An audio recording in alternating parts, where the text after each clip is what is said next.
Muito bem, nós vamos dar continuidade e hoje vamos encerrar uma série de mensagens falando a respeito dos dons espirituais. Amém? Vamos ler o texto novamente? É 1 Coríntios, capítulo de número 12. 1 Coríntios, capítulo de número 12.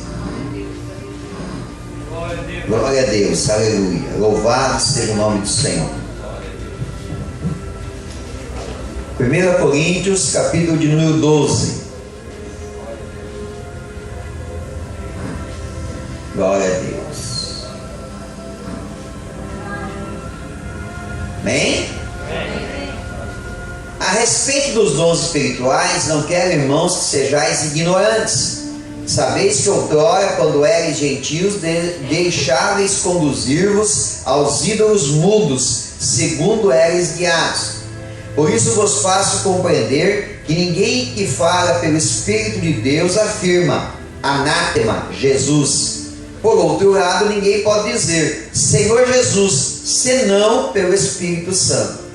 Ora, os dons são diversos, mas o Espírito é o mesmo. E também há diversidade nos serviços, mas o Senhor é o mesmo. E há diversidade nas realizações, mas o mesmo Deus é quem opera tudo em todos. A manifestação do Espírito é concedida a cada um visando a um fim proveitoso. Porque a um é dado mediante o Espírito a palavra da sabedoria, a outro, segundo o mesmo Espírito, a palavra do conhecimento, a outro no mesmo Espírito a fé, a outro no mesmo Espírito dons de curar, a outro operações de milagres, a outro profecia, a outro discernimento de espíritos, a um variedade de línguas e a outro capacidade para interpretá-las. Mas um só e o mesmo Espírito realiza todas essas coisas, distribuindo-as como lhe apraz a cada um individualmente. Amém? Glória a Deus. Muito bem. A gente já relatou aqui vários pontos importantes a respeito dos dons espirituais, mas eu quero só reforçar uma partezinha aqui que eu acho que é muito importante. O apóstolo Paulo, no versículo 3, ele diz o seguinte, ó: por isso vos faço compreender que ninguém que fala pelo Espírito de Deus afirma, anátema, Jesus. Anátema significa amaldiçoado. Então o apóstolo Paulo está dizendo que não existe ninguém que estiver movido pelo Espírito de Deus, irá proferir alguma palavra de maldição com relação ao nome de Jesus, seja ao nome de Jesus, seja em direção de Jesus, ou seja em nome de Jesus. Ninguém. Camarada pode ser crente, pode ser pastor, líder de célula, pode ser o que for. Se ele proferir alguma palavra de maldição, isso não provém do Espírito de Deus. Não provém.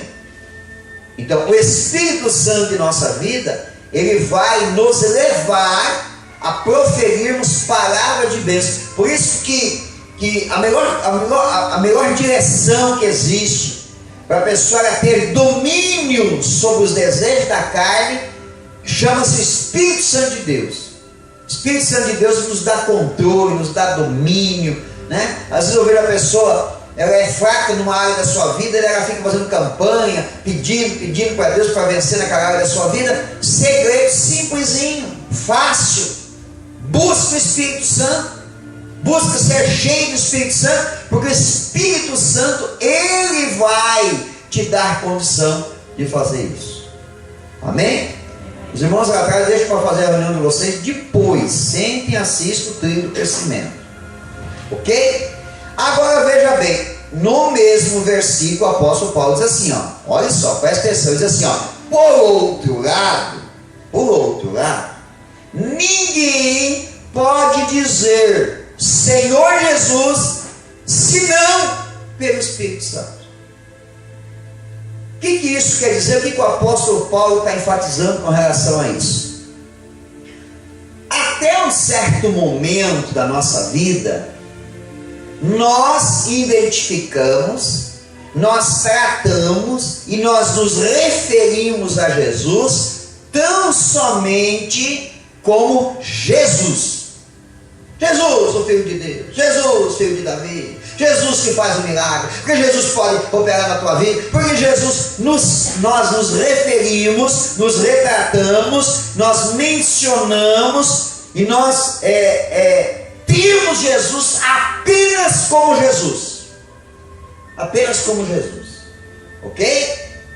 Agora, a partir do momento que eu recebo o Espírito de Deus na minha vida, eu já não consigo mais tratar Jesus apenas como Jesus, e sim como o Senhor Jesus. Ele passa a ter um sentido, uma importância, uma posição diferente na minha vida, porque o Espírito Santo de Deus, ele vai me mover desta maneira, com relação ao Senhor Jesus. Então, cada vez que eu lembrar ou mencionar o nome de Jesus, por mais que verbalmente, talvez, nem sempre eu vá usar o termo Senhor Jesus, mas na maioria das vezes a gente vai usar o Senhor Jesus. Mas mesmo que eu não use o termo Senhor Jesus, eu uso o termo apenas Jesus, mas eu sempre vou me retratar Ele como Senhor da minha vida. Aí, nesse ponto, então, olha só, o batismo com o Espírito Santo é a minha total entrega ao Senhor Jesus. Quando eu aceito Jesus na minha vida como Salvador, eu recebo Ele dentro da minha vida, no meu coração, como Salvador. Quando eu desço as águas do batismo, eu estou publicamente reconhecendo Jesus da minha vida. Agora, o que é o batismo com o Espírito Santo? O batismo é imersão, é mergulhar. Quando eu mergulho no Espírito Santo, quando eu me aprofundo no poder do Espírito Santo, eu vou na totalidade da presença de Deus na minha vida. Então, a partir desse momento, Jesus passa a ser totalmente Senhor da minha vida. É aí, meu irmão, que não tem, eu consigo vencer vício, eu venço mau costume, eu mudo caráter, altero a minha personalidade, muda tudo. Aí por aí você começa a se identificar quando a gente se depara com aquele crente meia boca, porque ele foi no processo de conversão dele, ele foi até um certo ponto. Por isso que Jesus ensinou seus discípulos, durante 3 anos e meio trabalhou com eles, e disse assim para eles, esperai em Jerusalém, até que do alto vocês sejam revestidos de poder. Dia do Pentecoste, que na vida de alguns aqui já aconteceu, na vida de alguns ainda precisa acontecer. Então, meu irmão, não perde tempo, começa a buscar, pedir, clamar, ora, jejua, clama a Deus, pede, se entrega, quebra a barreira, rompe e vai buscar o Espírito Santo, porque a totalidade dele na tua vida é que vai mudar completamente a tua história. Amém? Amém. Muito bem. A partir do momento que eu entrego a minha vida totalmente ao Senhor Jesus, e Ele começa a ser em mim o meu Senhor de verdade, porque como disse o apóstolo Paulo, já não vivo eu, mas Cristo vive em mim. É por isso que algumas pessoas, irmãos, elas têm uma facilidade de trabalhar para Jesus, elas têm uma facilidade de entregar sua vida para Jesus, de produzir para Jesus, de andar com Jesus. Aí os outros ficam olhando e dizem assim, mas esse irmão, alguns ficam até admirados, mas como esse irmão se envolve com a igreja, com as coisas de Deus, parece que ele já não tem mais vida. Não é que ele não tem vida, agora é que ele tem vida, mas agora a vida dele tem um novo motivo, um novo estilo. Que estilo é esse? É o estilo de estar sempre na presença de Deus. É diferente daquele crente que ele só tem a presença de Jesus no domingo à noite. É diferente. Então ele começa a respirar isso na vida dele. Então, por isso que vocês estão aqui, vocês não têm dificuldade. Vocês vêm na terça, vocês vêm na sexta, vocês vão na célula, vocês vão no culto domingo, a gente convida para ir em um evento, vocês vão quando pode. Por quê? Porque é parte do nosso dia a dia, faz parte do nosso respirar as coisas de Deus, porque o Espírito de Deus me move para isso. Aí você pode ver, quando o camarada ele começa a se afastar de Deus, qual que é o primeiro indício? Primeira coisa é deixar as coisas que estão relacionadas com as coisas de Deus. Ela não é. Ele deixa de ir na célula, ele deixa, se ele tem uma atividade na igreja, ele deixa de vir nos cultos dia de semana, começa a ralhar só domingo, e se ele não tomar uma atitude, é uma questão de tempo. O diabo começa a cercar ele, e ele começa a ficar cego. Ele começa a se cegar, e ele já não consegue mais discernir. Aí as pessoas olham assim, mas ele era tão fervoroso, agora ele não é mais por quê? Porque ele começou a se afastar de Deus, e o Espírito de Deus, irmãos, quando eu me afasto de Deus, o Espírito de Deus ele não se move mais na minha vida. Mas quando eu me aproximo de Deus, das coisas de Deus, o Espírito de Deus é que me move. Por isso o Senhor Jesus disse assim, quando o espírito maligno sai da vida de alguém, ele vai e anda por lugares áridos, e aí ele volta. Se ele encontrar a casa vazia, varrida e adornada, ele vai buscar mais 7 demônios, e o estado daquela pessoa, o último estado dela é 7 vezes pior. Então nós não podemos ficar vazios de Deus, a gente sempre tem que se encher de Deus. Agora veja bem, a partir do momento que eu mergulho, recebo o batismo do Espírito Santo, junto com ele vem o quê? Os dons espirituais. E para que é os dons espirituais?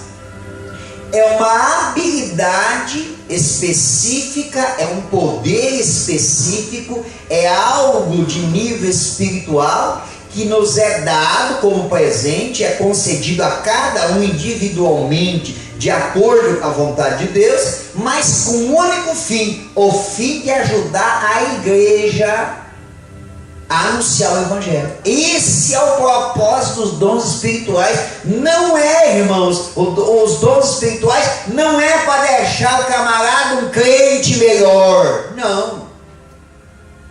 O que me deixa melhor é a minha vida com Deus, é o meu dia a dia, é o meu testemunho. Os dons espirituais é para um fim proveitoso da igreja, não é para o indivíduo. É dado individualmente, mas é concedido ao todo. E aí nós falamos já dos primeiros dons, e hoje vamos encerrar falando dos 3 últimos. Vamos falar então do 7º dom do Espírito, que é o discernimento de espíritos. Eu vou explicar um pouquinho como é que é esse dom e para que ele serve. Para explicar melhor, nós vamos ler um texto, Atos capítulo 16. Quem está conseguindo acompanhar o raciocínio aí, diga amém.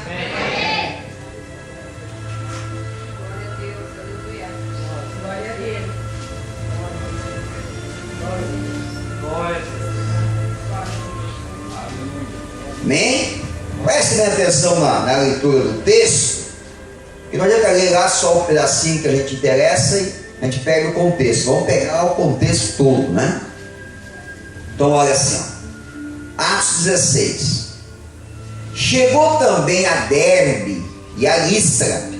Havia ali um discípulo chamado Timóteo, filho de uma judia crente, mas de pai grego. Dele dava um bom testemunho os irmãos de Listra e Icônio. Quis Paulo que ele fosse em sua companhia, e por isso circuncidou por causa dos judeus daqueles lugares, pois todos sabiam que seu pai era grego. Ao passar pelas cidades, entregavam aos irmãos para que observassem as decisões tomadas pelos apóstolos e presbíteros de Jerusalém. Assim as igrejas eram fortalecidas na fé e dia a dia aumentavam em número. Olha a importância, a igreja tem que crescer, irmãos.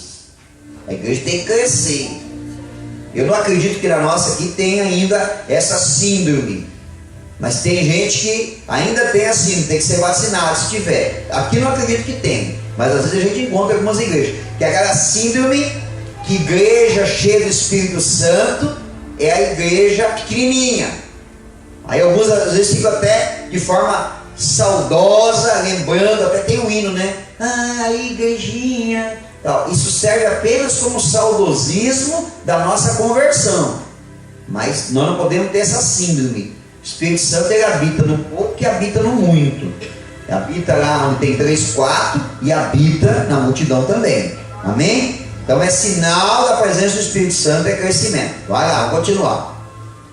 Percorrendo a região frígio-gálata, tendo sido impedidos pelo Espírito de pregar a palavra na Ásia, o Espírito Santo não deixou pregar na Ásia, defrontando Mísia, tentavam ir para Bitínia, mas o Espírito de Jesus não permitiu. E tendo contornado Mísia, desceram a Troade. À noite sobreveio a Paulo uma visão, na qual um varão macedônio estava em pé e lhe rogava, dizendo: passa a Macedônia e ajuda-nos. Assim que teve a visão, imediatamente procuramos partir para aquele destino, concluindo que Deus nos havia chamado para lhes anunciar o Evangelho.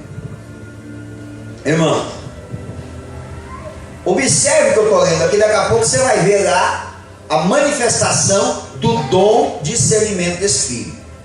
Mas o que eu quero que você observe é que quem está conduzindo aqui o apóstolo Paulo e os seus discípulos aqui, e as igrejas onde eles estão passando, é o Espírito Santo de Deus. Então, olha só, eles disseram: vamos para tal lugar, o Espírito Santo não deixou. Eles disseram: vamos fazer tal coisa, o Espírito Santo, vamos pregar na Ásia, o Espírito Santo não deixou. Então observe que há uma direção do Espírito Santo. Aí, olha só, o Espírito Santo dá um sonho para o apóstolo Paulo, e o apóstolo Paulo identifica isso como sendo uma revelação de Deus. Vamos fazer os nossos planejamentos, mas não podemos menosprezar as revelações de Deus. Se Deus mostra, a gente tem que fazer.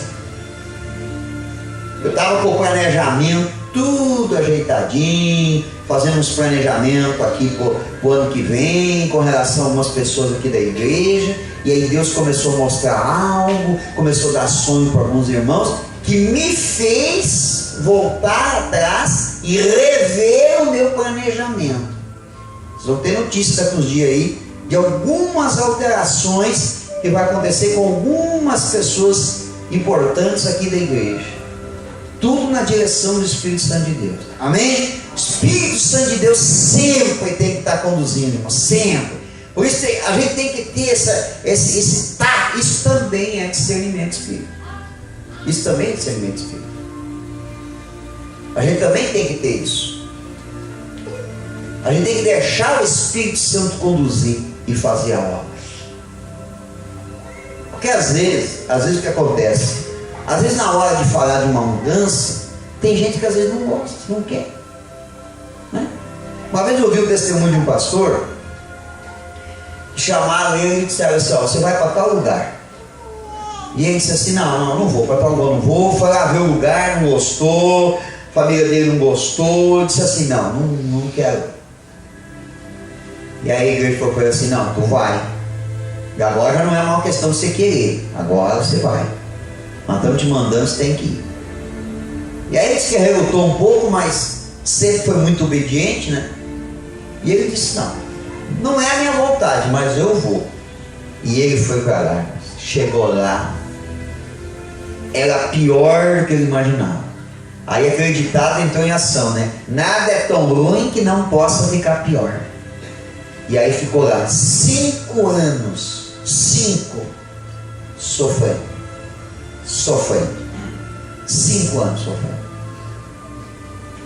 Só que nesses 5 anos, Deus tornou ele forte. No meio da provação da luta, Deus tornou ele forte. E depois usou ele para mudar a história daquela cidade. Bem? Hoje ele tem uma grande igreja naquela cidade, vai lá e pergunta para ele se ele quer sair casado. Não quer. Não quer. Só que às vezes no primeiro momento a gente fica meio assustado, né? Não, mas vai haver mudança e não é legal e tal. Me lembro uma vez que eu perdi o emprego. Como eu fiquei arrasado, irmãos, eu gostava tanto do que eu fazia, o salário era bom, como eu fiquei arrasado. Aí eu olhei a Deus e disse assim: calma, que eu vou preparar algo melhor para você. E preparou algo melhor para mim. Tem que confiar em Deus, irmãos, tem que confiar em Deus. Preparou algo melhor, eu fui ganhar o mesmo salário que eu ganhava, fui trabalhar menos, tranquilo, tudo na bênção. Não tinha aquela incomodação que eu tinha no trabalho anterior. Então Deus, quando Deus está no controle, o apóstolo Paulo fez um planejamento, mas o Espírito Santo estava no controle. Vamos continuar aqui. Tendo, pois, navegado em Troade, seguimos em direitura a Samotrácia, no dia seguinte a Neápolis, e dali a Filipos, cidade da Macedônia, primeira no distrito e colônia. Nessa cidade permanecemos alguns dias. No sábado, saímos da cidade para junto do rio, onde nos pareceu haver um lugar de oração. Estavam lá na cidade, não sabiam direito o que iam fazer.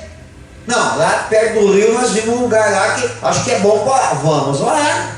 Vamos orar. Enquanto não sabe o que fazer, vamos orar. Você está bem sem saber o que fazer, irmão? Vai orar. Não está sabendo muito bem o que fazer? Pastor, não sei mal o que faço para endireitar minha célula. Eu te dou a dica, te dou o segredo. Vamos orar. Muitos aqui já me ouviram dizer isso, né? Vamos orar. Deixa Deus fazer. Amém? Vamos lá. Assentando-nos, falamos às mulheres que para ali tinham concorrido. Certa mulher chamada Lídia, da cidade de Tiátira, vendedora de púrpura, temente a Deus, nos escutava. E o Senhor lhe abriu o coração para entender as coisas que Paulo dizia. Depois de ser batizada, ela e toda a sua casa, nos rogou dizendo: se julgais que eu sou fiel ao Senhor, entrai em minha casa e aí ficai. E nos constrangeu a isso. Como eu gostaria que se convertesse mais gente que nem a Lídia, vendedora de púrpura. Ela se converteu, entregou a vida para Jesus, irmãos, e não perdeu tempo. Ela disse para o apóstolo Paulo: quero que vocês vão na minha casa e permanecer lá fazendo o que, irmãos? Me diga, fazendo o que? Fazendo o que na casa dela? Quero que vocês vão lá na minha casa e fiquem lá. Fazendo o que lá na casa dela? O mesmo que eles estavam fazendo na beira do rio. Eles foram lá orar e pregar o evangelho, e ela se converteu. Ela e a sua família se converteu na beira do rio, se batizou, e ela disse assim: é tanta bênção que eu quero que os meus amigos, meus vizinhos, meus parentes também ouçam mesmo. Só que eles não vão vir aqui na beira do rio, mas lá em casa eles vão. Como eu gostaria que mais crente novo convertido abrisse a porta da sua casa para pregar o evangelho. Quando a pessoa experimenta a bênção de Deus na sua casa, ela abre a porta. Ela abre a porta. Aqueles que abriram a porta, experimentaram a bênção de Deus, permanecem. Tem uns que às vezes ficam até meio que me cercando, dizendo: pastor, olha, minha casa está lá à disposição. De calma, que a hora que multiplicar a célula, já a tua casa está na lista. Vai lá para a tua casa. Amém? Vamos lá. Aconteceu que, indo nós para o lugar de oração, nos saiu ao encontro uma jovem possessa de espírito adivinhador, a qual, adivinhando, dava grande lucro aos seus senhores.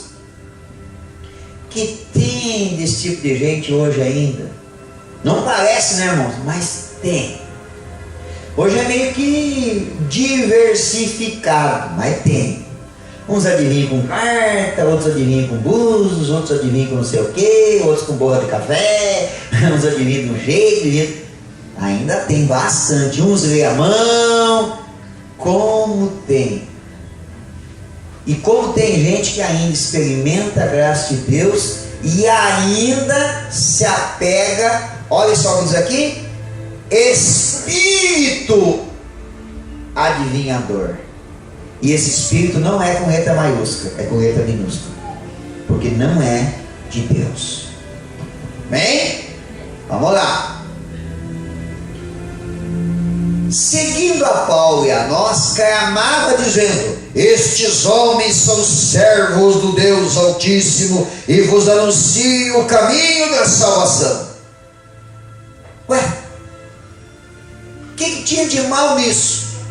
Já imaginou você fazendo a célula e aparece alguém na célula e quando chega no finalzinho da célula a pessoa se levanta e diz assim: esses irmãos aqui são servos do Deus Altíssimo, eles são de Deus, eles são pessoas boas, são usados por Deus.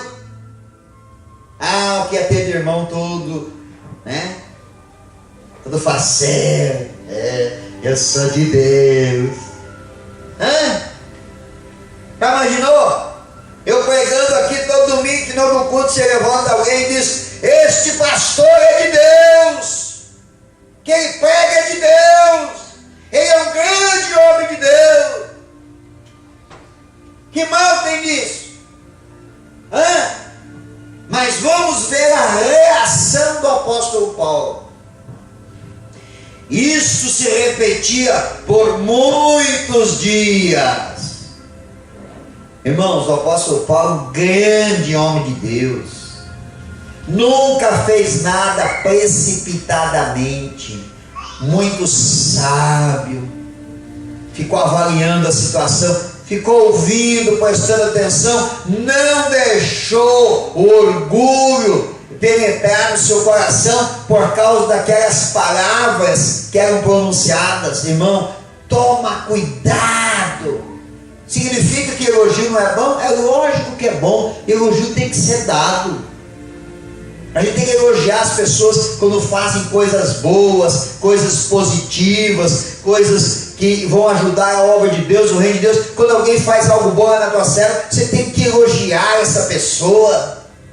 É lógico que elogio é coisa boa, desde que a intenção não seja provocar no coração da pessoa orgulho e exaltamento.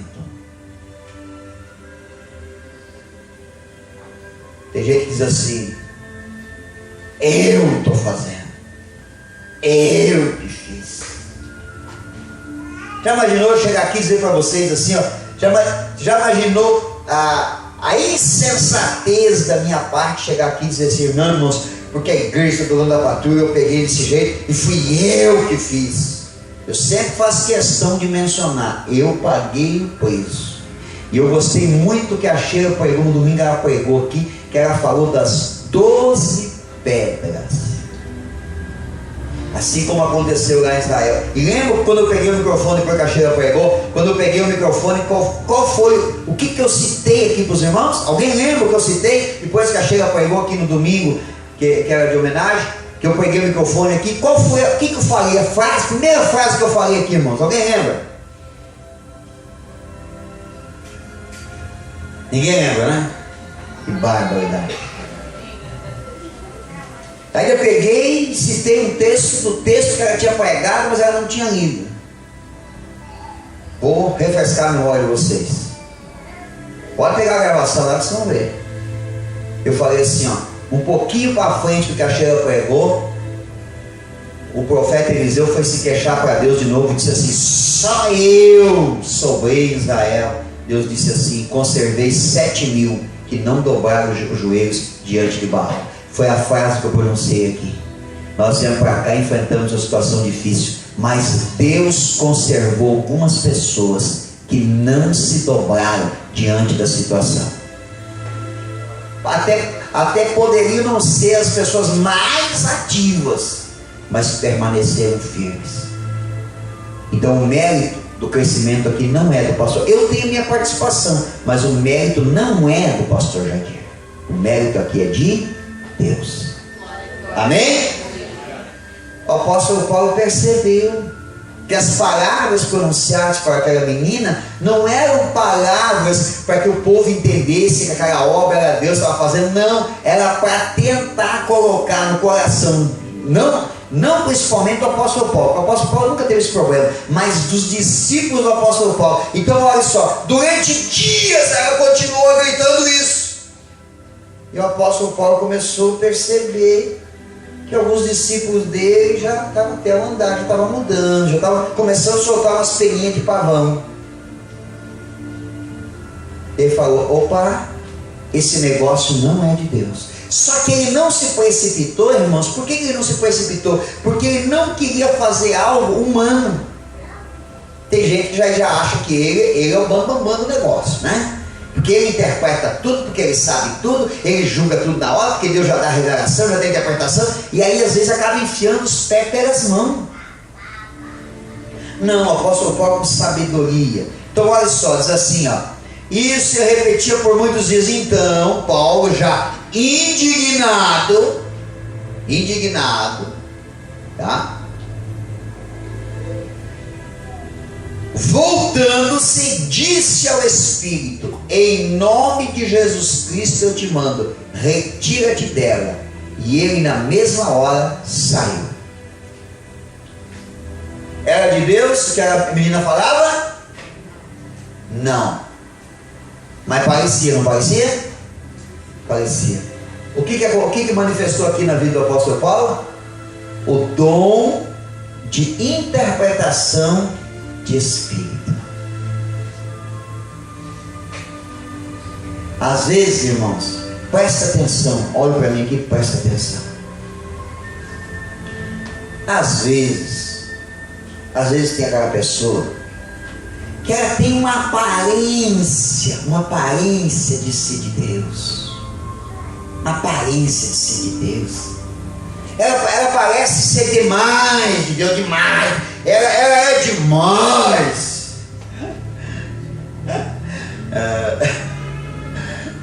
É assim. Ela parece ser demais, mas ela não resiste à oração. Não resiste à oração. Aí por isso que às vezes algumas pessoas, tem gente que fica até fica se doendo por causa de algumas pessoas. Pastor, mas eu acho que o senhor foi muito duro com o fulano. Às vezes o camarada nem sabe, não faz nem ideia que foi fruto de oração. Fruto de oração. Por quê? Porque o espírito que estava operando aquela pessoa não era de Deus. E quando não é de Deus, não resiste à oração. É só botar em oração. Só botar. E eu ainda gosto de desafiar. Eu convido, eu digo assim, ó, vai que eu volto à oração. Vem na oração. Vem, vamos ver como é que vai ficar. Pode ter certeza, irmão, não dura muito tempo. Não dura muito tempo. Então nem sempre aquilo que tem aparência de ser de Deus significa que é de Deus. Já vou encerrar. Eu já contei essa história aqui, mas vou repetir de novo. O que serve de ensinamento para nós é bom repetir. Nós tínhamos uma família que nós cuidávamos.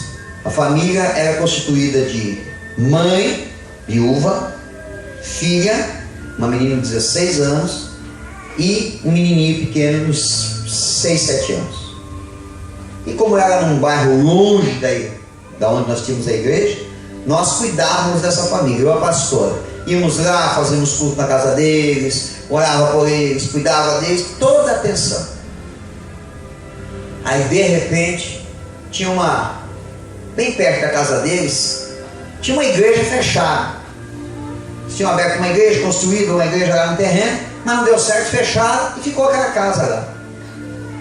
E aí apareceu um camarada e abriu a tal da igreja. Abriu a igreja e começou a fazer um alvoroço naquele bairro, irmãos. A revelação começou a pegar solto. E assim, irmãos, eu acredito em revelação. Eu acredito. desde que ela tenha um bom amparo bíblico. Porque eu não acredito nesse besterol, esse besterolzinho. Deus está me revelando que vai acontecer isso aqui contigo amanhã, essa revelação boba. Isso aí eu não acredito. Eu acredito em revelação de Deus, que Deus dá um sonho com base bíblica, uma coisa com discernimento, com entendimento. Agora, culto que é cheio de revelação boba, sinceramente, irmãos, não me atrai. Se Deus quer falar comigo, irmãos, eu estou na presença dele, eu estou orando, jejuando, lendo a Bíblia. Por que eu vou depender de revelações, de manifestações como essa? Sinceramente, irmãos, eu não acredito e nem desacredito. Mas o camarada chegou arrasando, irmãos, e começou muita revelação demais. E aí nós tínhamos uma outra família que a gente estava cuidando. A gente estava quase ganhando eles para Jesus, quase.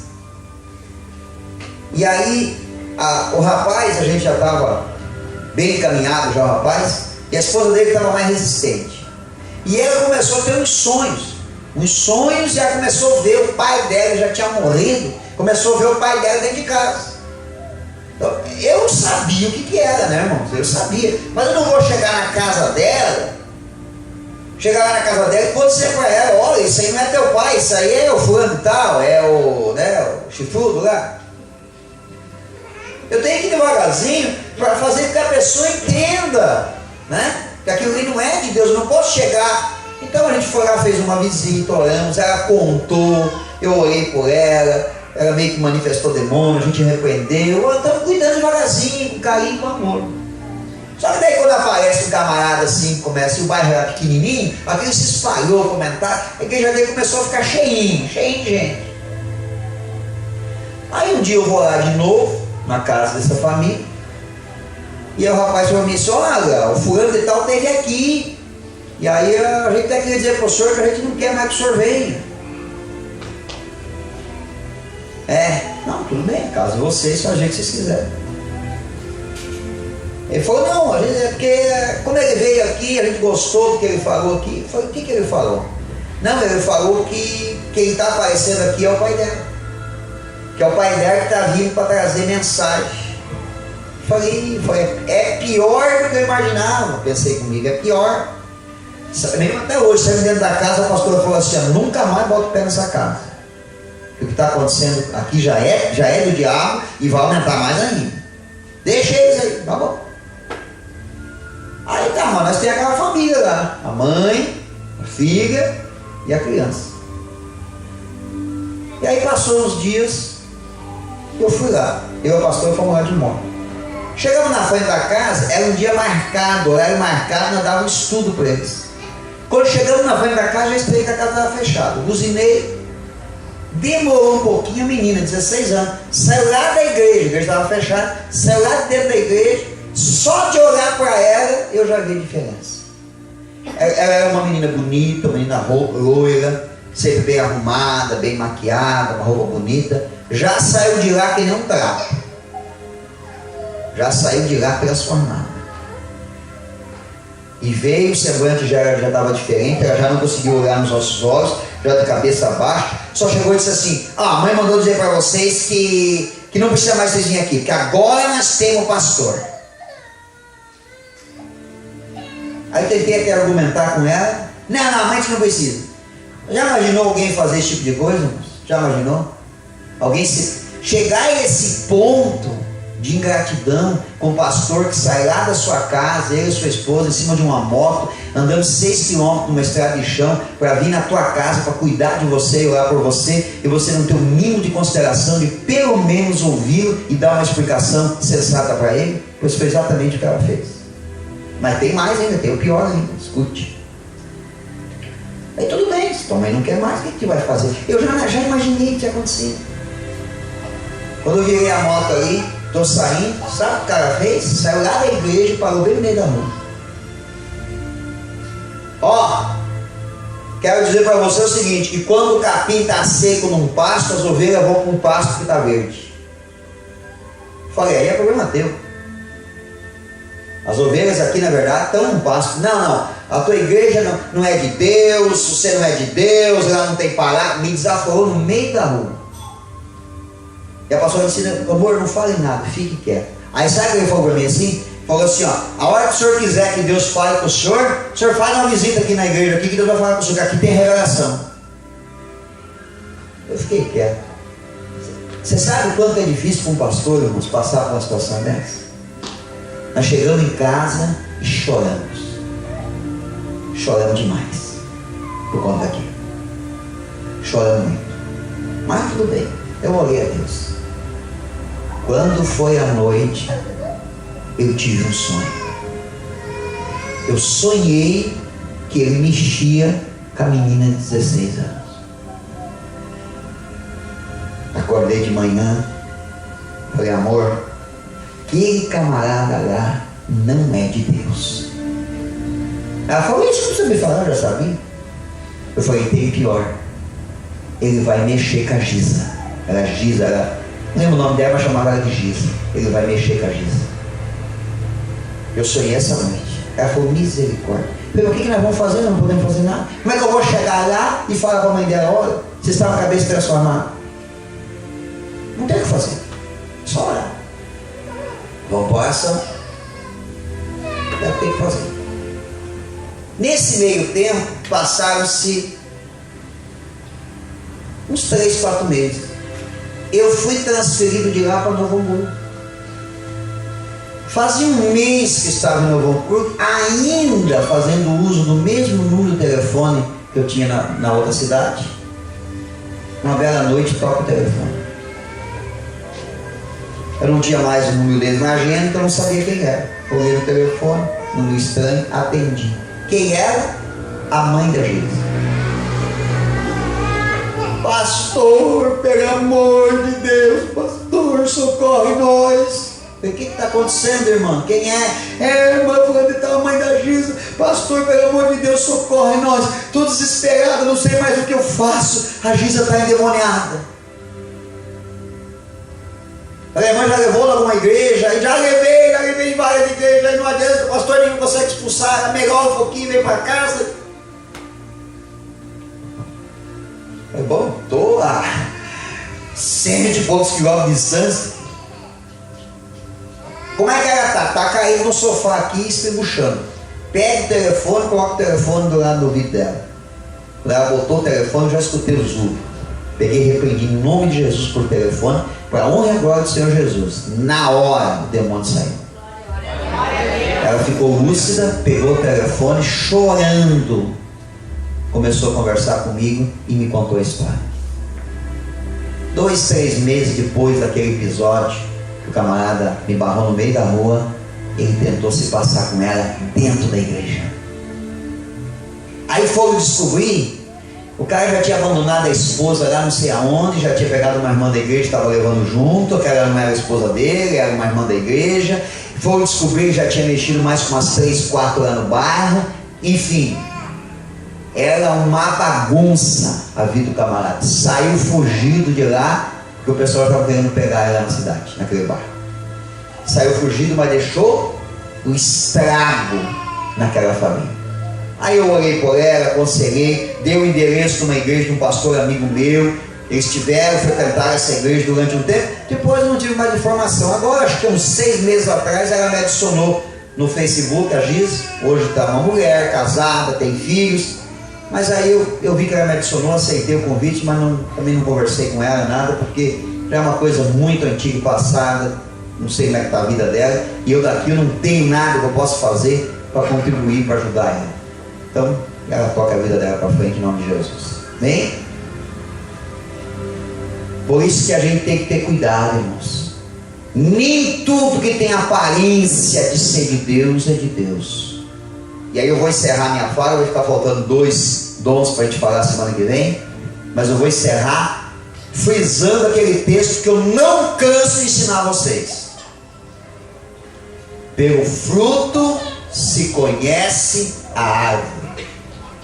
Quando apareceu uma árvore frondosa, cheia de folha, cheia de flores, fazendo uma sombra bonita, não se engane.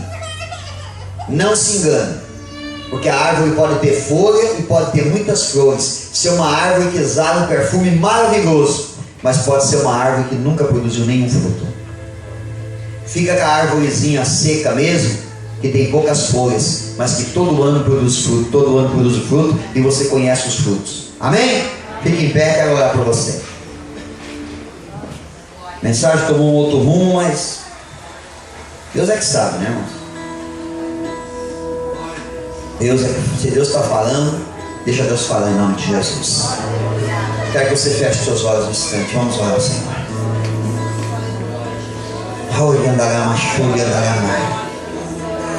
Glória a Deus. O Espírito de Deus, Ele move meu coração nesta noite para te dizer: tome cuidado. Tome cuidado. O Espírito de Deus move meu coração nesta noite para dizer para você: tome cuidado.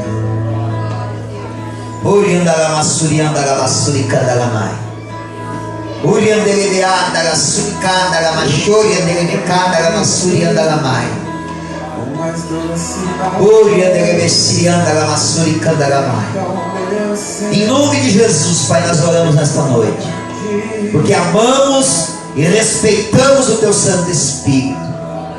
Que nenhuma palavra seja proferida nesse altar que não proceda de Ti, Pai.